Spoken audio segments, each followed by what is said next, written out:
Ayuda Ate Sel Pacatang nagsalita ukol sa kinakalat ng mga chismosang marites.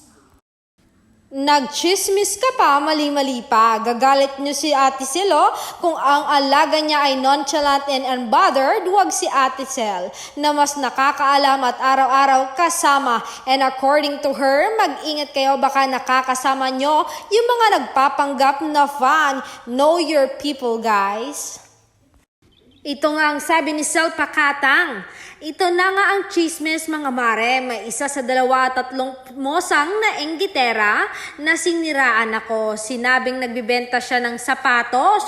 Siya yung nagsabi sa amin about Don Bell. Buti pa kayo alam nyo, gawa-gawa ng kwento. Tigil-tigilan nyo nga ako. Ginamit nyo pa ako. Kakaloka kayo. Hindi tayo close. Willingera kayo. Nagchismis ka pa. Mali-mali pa. Oo, nagbibenta ako sapatos online. Hindi chismis ang binibenta ko ha. Wala akong time makipag-chismisan sa'yo. Kung sino ka man na nagsabing ako ang nagkwento, shout out sa'yo. Nabasa ko mga sinabi mo, hindi ko alam kung fan ka or chismosa ka lang talaga.